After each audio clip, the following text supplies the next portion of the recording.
नमस्कार, आप देख रहे हैं हमारा खास शो प्रार्थना हो स्वीकार। मैं हूं आपके साथ अदिति।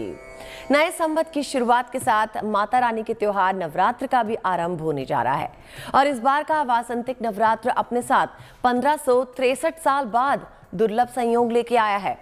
ज्योतिष के आचार्य मान रहे हैं कि शनिवार को नवरात्र की शुरुआत होने के कारण माता रानी घोड़े पे सवार होकर आएंगी और भैंसे पे सवार होकर वापस अपने भवन जाएंगी। 9 दिन के इस त्योहार में अवसर आपके पास भी है माता रानी को प्रसन्न करने का, लेकिन कैसे, आइए जानते हैं। सनातन पंचांग कहता है कि शुरू होने वाला है नया साल।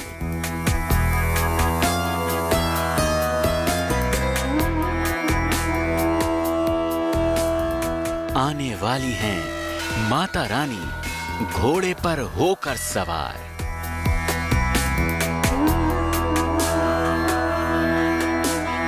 नए साल के साथ सज गए हैं जगदम्बा के दरबार।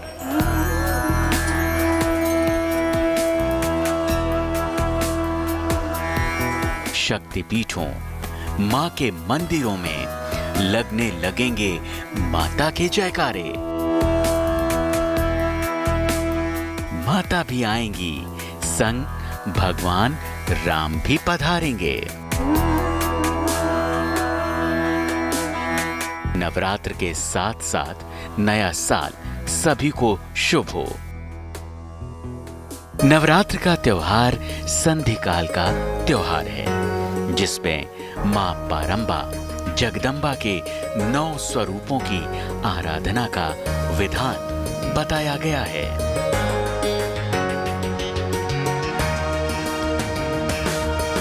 चैत्र महीने की प्रतिपदा के साथ ही माता रानी के इस त्योहार के साथ साथ नए साल का भी आगाज हो जाता है।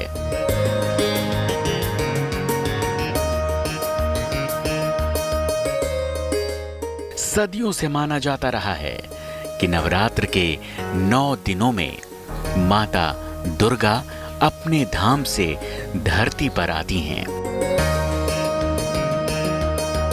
इसीलिए इन 9 दिनों को त्योहार की तरह, किसी उत्सव की तरह मनाने की परंपरा रही है। 2 अप्रैल से 10 अप्रैल तक माता रानी के रात्रि जागरण का त्योहार मनाया जाएगा, जबकि 11 अप्रैल को व्रत का पारायण होगा।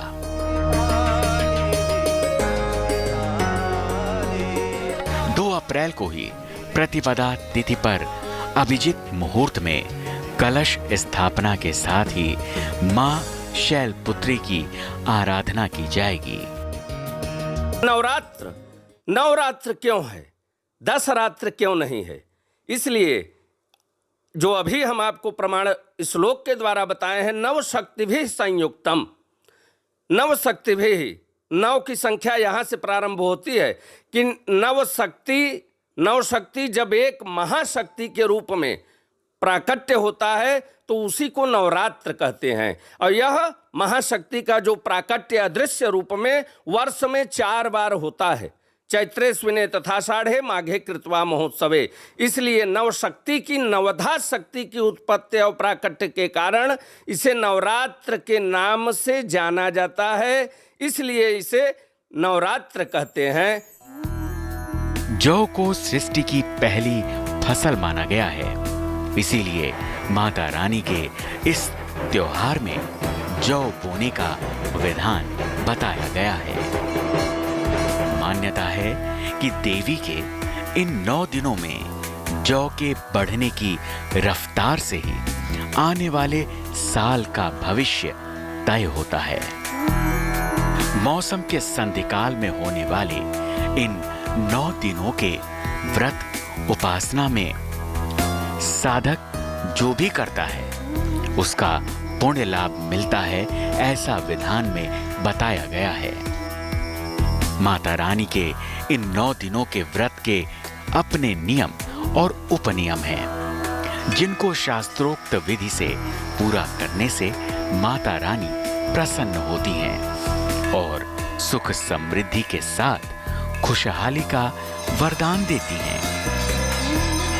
यह शक्ति का जो नवरात्र है, कहे हैं कि शिवस्याभ्यंतरे शक्ति शक्ति भ्यंतरे शिव अंतरम नैव पश्यामि चंद्र चंद्रिका योरिव। जो भक्त इस नवरात्र के 9 दिन व्रत रखते हैं और सच्ची श्रद्धा के साथ भगवती के चरणों में अपने आप को समर्पित करके पूजन करते हैं, जागरण करते हैं, रात की साधना करते हैं, चाहे वो साधक हों, भक्त हों, याज्ञिक हों, हर लोगों की मनोकामना निश्चित रूप से भगवती पूर्ण कर देती है। सृष्टि में माता रानी का उद्भव कैसे हुआ, क्यों हुआ, कब हुआ, इन सब की जानकारी देवी भागवत पुराण, मार्कंडेय पुराण और तंत्र चूड़ामणि और दुर्गा सप्तशती में विस्तार से बताया गया है। इसीलिए माता रानी के 9 दिनों में दुर्गा सप्तशती के 13 अध्यायों के जप करने को अत्यंत पुण्यकारी बताया गया है।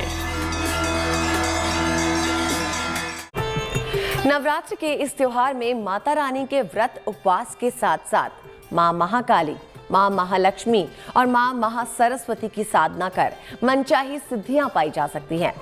कहते हैं कि नवरात्र 9 रातों के जागने का त्योहार है। ऐसे में माता रानी के अलग अलग स्वरूपों को अलग अलग भोग, फूल, अन्न चढ़ाकर प्रसन्न किया जा सकता है और पाया जा सकता है अपनी मनोकामना का हर वरदान। कहते हैं कि नवरात्र में जो साधक माता रानी के इन 9 स्वरूपों की सच्ची आस्था के साथ पूजा आराधना करता है, उसकी कोई भी मनोकामना अधूरी नहीं रह जाती। मैं आपको बताना चाहूंगा कि श्री देवी भागवत महापुराण में आया है कि चैत्रे स्विने तथा साढ़े माघे कृतमा महोत्सवे। यह पूरे साल में, वर्ष में 4 नवरात्रा लगता है। चैत्र में, अश्विन में, आषाढ़ में और माघ में। जो कि अभी आपके सामने जो नवरात्र लगने जा रहा है उसे वासंतिक नवरात्र, बसंत ऋतु का नवरात्र कहते हैं।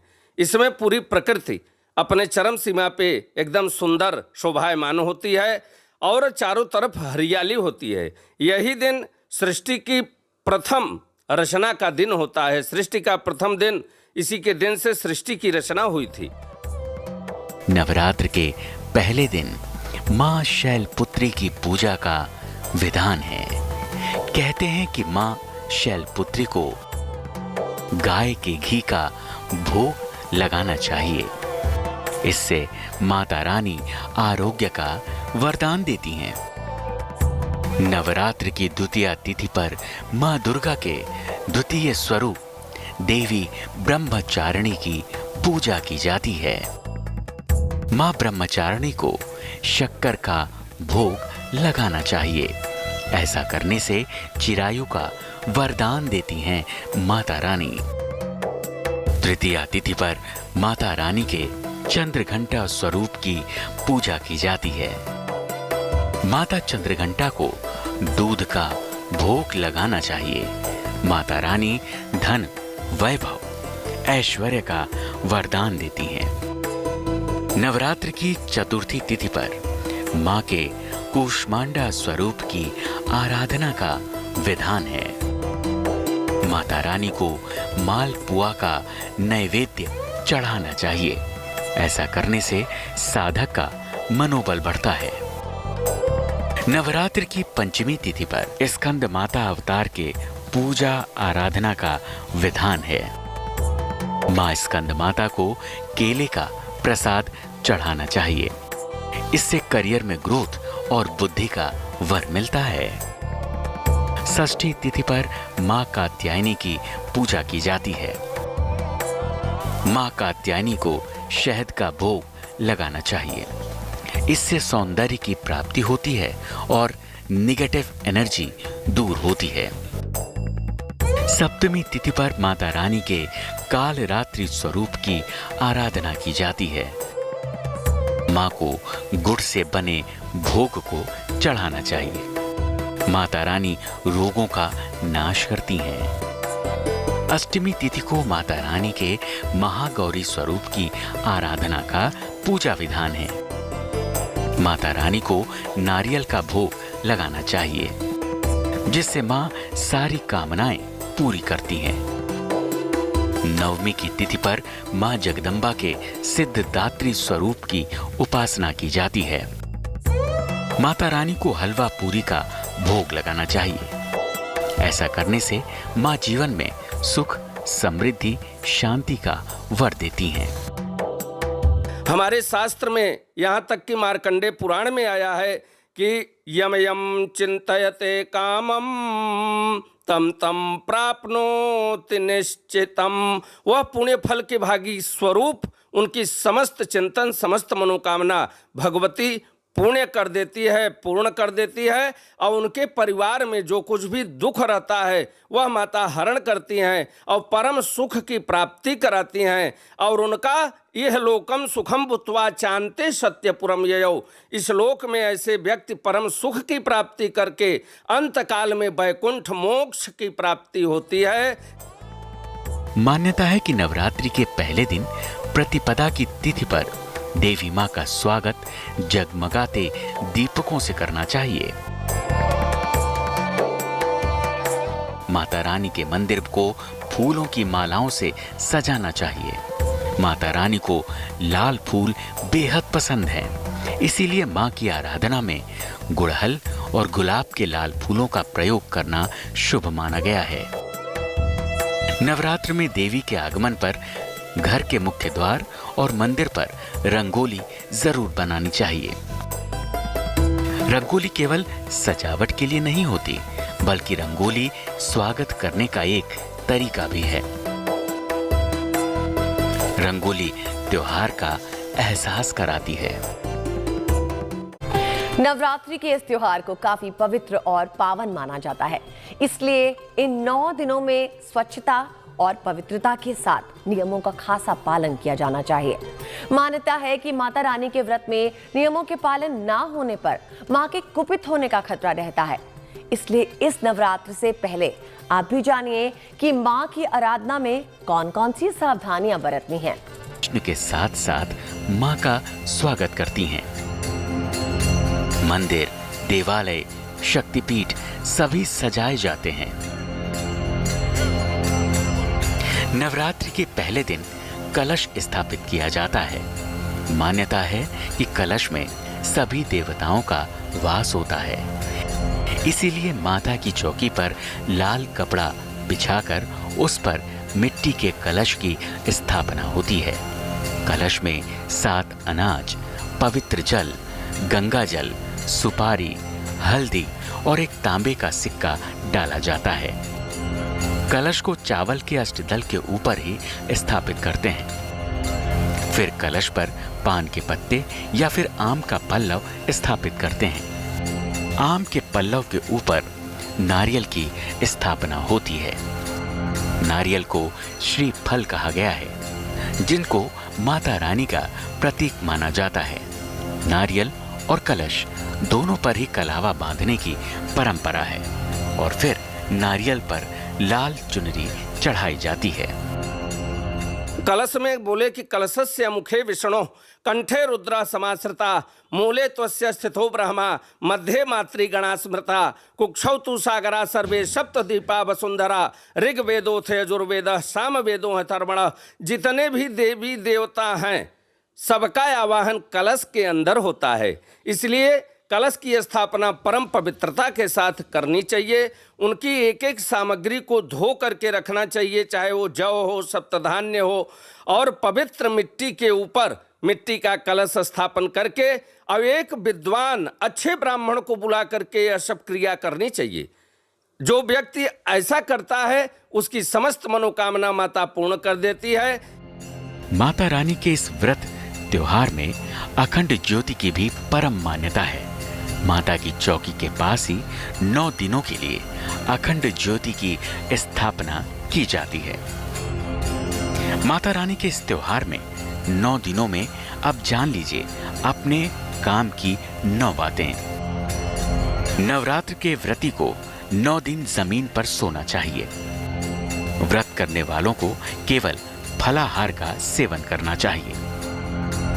दुर्गा मंत्रों और दुर्गा सप्तशती का पाठ करना चाहिए।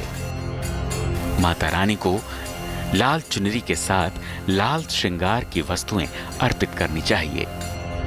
सफेद लाल रंग के ऊनी आसन पर ही बैठकर माता रानी की पूजा करनी चाहिए। पूजन में दूर्वा, तुलसी, आंवले का प्रयोग निषिद्ध है। गीले कपड़े में मां की आराधना न करें। देवी मंदिर में परिक्रमा केवल एक बार करें। घर में मां दुर्गा की 3 प्रतिमा न रखें। इस बार एक भी तिथि के विलोपन न होने से नवरात्र पूरे 9 दिनों का होगा। इस तरह अखंड नवरात्र सुख समृद्धि देने वाला रहेगा। नवरात्रि के 9 दिनों में देवी मां को प्रसन्न करने के लिए दुर्गा सप्तशती के पाठ को परम पुण्यकारी माना गया है। साथ ही माता रानी के सम्मुख जौ बोने की भी परंपरा काफी पुरानी मानी गई है। मां के इस पुण्यकारी त्योहार के साथ ही हिंदू नव वर्ष का भी आरंभ हो जाता है। ज्योतिषीय गणना कह रही है कि इस बार का नव वर्ष 3-3 राजयोग के शुभ संकेत लेके आ रहा है।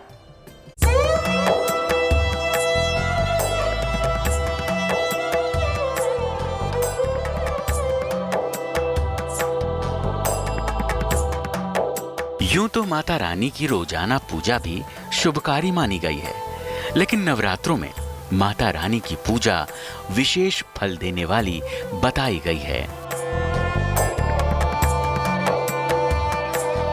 नवरात्रों में दुर्गा सप्तशती के 13 अध्यायों में माता रानी के चरित्र का बखान है, लेकिन माता रानी के इस दिव्य पाठ को करने के अपने कुछ विधान और नियम हैं, जिनका पालन जरूरी बताया गया है।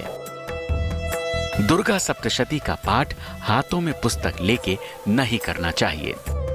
पुस्तक को व्यास पीठ पर रखकर करना चाहिए।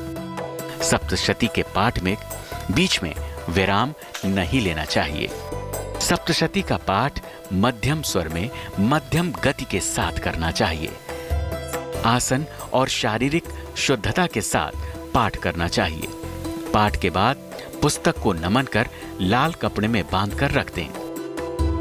वैसे तो सप्तशती का पाठ अखंड ही होना चाहिए, लेकिन समय कम होने पर पहले दिन 1, दूसरे दिन 2, तीसरे दिन 1, चौथे दिन 4, पांचवें दिन 2, छठे दिन 1, 7वें दिन 2 अध्याय का पाठ कर 7 दिनों में पाठ को पूरा करना चाहिए।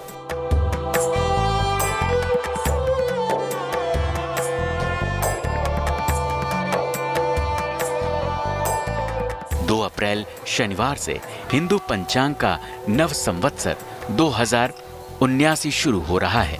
इसका नाम नल है, जिसके राजा शनिदेव होंगे।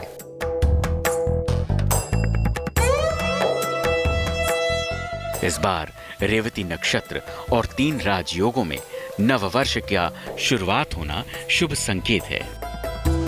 नववर्ष के सूर्योदय की कुंडली में शनि मंगल की युति से धन, भाग्य और लाभ का शुभ योग बन रहा है। ग्रहों का ऐसा संयोग 1563 साल बाद बन रहा है।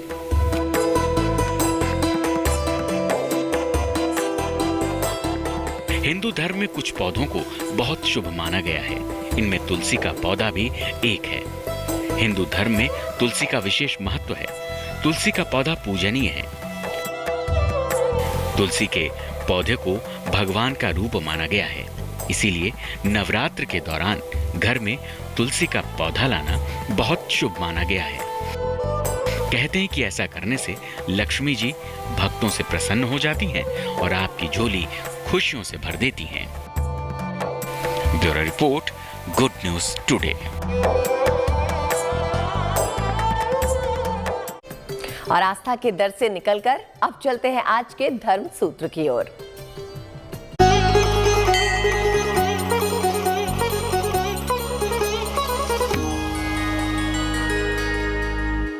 हम माता पिता के मनुष्य जीवन के दृष्टिकोण से अगर हम देखें तो हमारे पीछे जब हम मृत्यु होती है तो मृत्यु के पीछे हमारे पीछे पिंडदान दिया जाता है। तो 100 शक्तिशाली जिनके बेटे होते हुए उनके 100 में से एक भी बेटा पिंडदान देने के लिए भी जीवित न रह पाया। यही रोष, यही आक्रोश गांधारी का कृष्ण भगवान के ऊपर में आ गया और कृष्ण भगवान को उन्होंने यही श्राप दिया था कि मेरे 100 बेटों में से एक भी जीवित न रह पाया। आप परब्रह्म परमात्मा थे, आपको सब पता था कि 100 में से एक भी जीवित न रह पाएगा। उन्होंने ऐसा श्राप दिया कि कृष्ण भगवान जब आप द्वारकाधीश बनेंगे, जब आप अपनी यादव नगरी बनाएंगे, तो आपके परिवार भी, जब आपका लीला अवतार समाप्त होने आएगा तो आपका परिवार भी जैसे कौरवों का अंत आ गया, उसी तरह जैसे कौरव वंश समाप्त हो गया, उसी तरह आपकी नज़र के सामने ही यादवों का भी, आपके परिवार का भी उसी तरह विनाश होगा। यही श्राप गांधारी का कृष्ण भगवान द्वारकाधीश को मिला था। प्रार्थना हो स्वीकार में मेरे यानी अदिति के साथ बस इतना ही। कामना करते हैं कि आपके लिए नवरात्रि का ये त्योहार शुभता से भरा हो। अब मुझे दीजिए इजाजत और देश और दुनिया की बाकी खबरों के लिए आप देखते रहिए GNT यानी गुड न्यूज टुडे।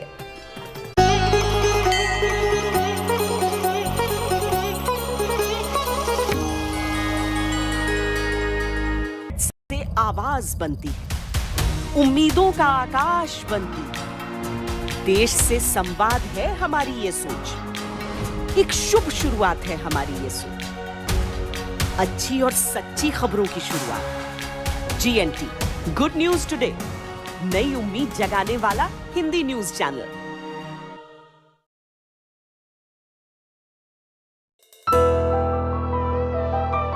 नमस्ते, मैं हूँ Ira Trivedi.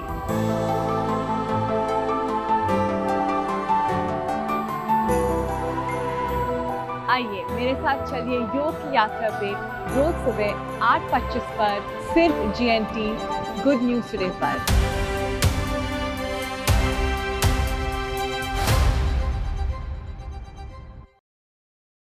Good news today इसलिए अच्छा लगता है, इसके अंदर ना वो खबरों की मार धाड़ और चिल्ला चिल्ली नहीं है। कम से कम लोगों को खबरें तो आराम से सुनने को मिल जाए, इसके ऊपर उसके ऊपर, ऐसे अच्छी सोच के साथ एक अच्छी शुरुआत की है। इसके परिणाम भी अच्छे आने चाहिए। वैसे अच्छी चीजों की मार्केट आजकल बढ़ रही है। देश देख रहा है अच्छी खबरें। गुड न्यूज टुडे, अच्छी खबर, सच्ची खबर। हमारी नजर से कोई भी खबर बचती नहीं, चाहे कहीं कोई खबर वायरल हो रही हो या कोई न्यूज ट्रेंड कर रही हो, खबरों के मेन्यू में लंच टाइम पर हम परोसेंगे ऐसी खबरें जो आपके काम की हैं, आपके सरोकार की हैं। मैं शगुफ्ता और मैं अदिति लेकर आएंगे आपके लिए सिर्फ GNT पर।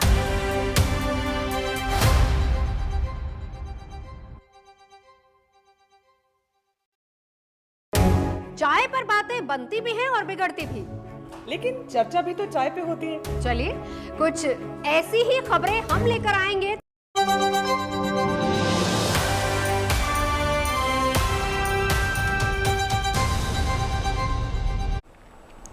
गर्मी किस कदर कहर बरपाने पर तुली है, इसे चढ़ते पारे के नंबर से ही आप समझ सकते हैं। मार्च के महीने में पारा 40 डिग्री के पार पहुंच गया है। गर्मी 50 साल का रिकॉर्ड ब्रेक कर चुकी है। लेकिन लोगों ने भी गर्मी से बचने के लिए अलग अलग तरीके ढूंढ लिए हैं, जिसकी तस्वीरें आपको हर गांव, हर शहर से देखने के लिए मिलेगी। गर्मी से हलकान लोग कैसे परास्त करने पर तुले हैं गर्मी को, देखिए।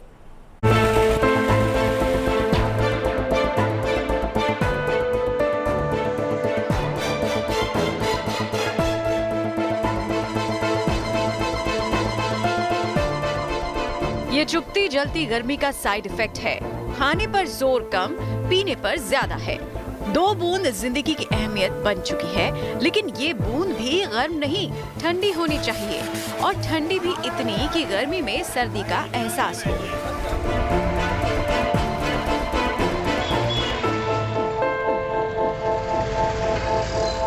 किसी के हाथों में वाटर बॉटल है तो किसी के होठों की प्यास नारियल पानी बुझा रहा है। कोई आइसक्रीम से चिलचिलाती गर्मी की चुभन को कम कर रहा है, तो कोई कोल्ड ड्रिंक और नींबू की शिकंजी से तन मन की प्यास बुझा रहा है। क्या ग्वालियर, क्या हैदराबाद, क्या प्रयागराज और क्या दिल्ली। मार्च के महीने में ही पारा परवान चढ़ चुका है। पहाड़ से लेकर मैदान तक तपती गर्मी से झुलस रहे हैं। 40 डिग्री पारे ने सबके पसीने छुड़ा दिए हैं। लिहाजा लोगों ने भी गर्मी की काट के लिए ठंडे पेय पदार्थों का सेवन करना शुरू कर दिया है। ठंडे पानी, आइसक्रीम, नारियल पानी, नींबू के शिकंजी के सहारे लोग प्यास बुझाने की कोशिश कर रहे हैं। इस साल मार्च का महीना बेहद गर्म रहा है। 2018 के बाद ये सबसे गर्म जो मार्च है वो रहा है। और तापमान की बात करें तो आज भी 39 डिग्री है, कल 40 छुआ दिल्ली में। और जो अभी लोगों के लिए आराम बना हुआ है वो इस तरीके के कॉर्नर्स हैं जहां पानी है, कोल्ड ड्रिंक है, उन दुकानों पे लोग जा रहे हैं ताकि थोड़ी राहत उन्हें गर्मी से मिल सके। कोल्ड ड्रिंक हुई, पानी की बोतलें हुई, साथ ही दूसरी तरफ नज़र डालेंगे तो यहाँ पर जो है शिकंजी और पानी की मशीनें भी लग चुकी हैं। वहीं साथ ही साथ आइसक्रीम के स्टॉल्स भी लगातार, अगर आप उधर भी नज़र डालेंगे तो वहाँ भी कई सारे स्टॉल्स भी लगे हुए हैं। गर्मी बढ़ने के साथ ही मटकों की बिक्री भी बढ़ गई है। अच्छी बात यह है कि मटके का ठंडा पानी जहां लोगों की प्यास बुझा रहा है, वहीं मटके के व्यापार से जुड़े लोगों की आमदनी भी इससे बढ़ गई है। एक एहतियात आप जरूर बरत सकते हैं कि गर्मी से जितनी ज़्यादा हो सके खुद का बचाव करें। इस तरह के मटकों का भी आप इस्तेमाल कर सकते हैं। शहरी परिवेश में रहते हुए आप ग्रामीण चीज़ों को भूल गए होंगे, इसलिए आपकी और हमारी सुविधा के लिए इन मिट्टी के मटकों में इस तरह से नल भी लगा दिए गए हैं, मतलब पानी निकालने में कोई दिक्कत नहीं होगी। दिल्ली में पारा 40 के पार जा चुका है तो महाराष्ट्र का चंद्रपुर देश का सबसे गर्म शहर बन चुका है। यहाँ का तापमान 43 डिग्री के पार है, जो कि पिछले 50 साल में सबसे ज्यादा है। अगले 4 दिनों में लू का कहर और बढ़ेगा, जिससे चिलचिलाती गर्मी के और भी बढ़ने के आसार हैं। यहाँ भी गर्मी से राहत पाने की कोशिश वही है जो देश के बाकी इलाकों के लोग कर रहे हैं, यानी कि ठंडे पेय पदार्थ। बहुत टेम्परेचर बढ़ गया ऑटोमेटिक एकदम मार्च का, अभी तो मार्च ही खत्म नहीं हुआ भैया। बहुत सारे परेशानियों का सामना करना पड़ रहा है। वैसे तो मतलब बाहर भी निकलो तो बहुत ज़्यादा धूप है, बहुत गर्मी, परेशान रहते, तो पसीना आया था, गर्मी परेशान, प्यास लगती बार बार, बहुत तकलीफ है गर्मी की वजह से। इसमें कोई शक नहीं कि पारा अभी और चढ़ेगा और काफी चढ़ेगा। मार्च में ही जब गर्मी का ये हाल है तो मई में गर्मी और भी बेहाल करेगी। लिहाजा भरी दोपहरी में बाहर निकलने से जितना बचा जाए बेहतर है, और निकलना ही पड़े तो लू लगने से बचाव के सारे उपाय कर लेने चाहिए। दिल्ली से श्रुतिका और मनीष चौरसिया के साथ bureau report, good news today.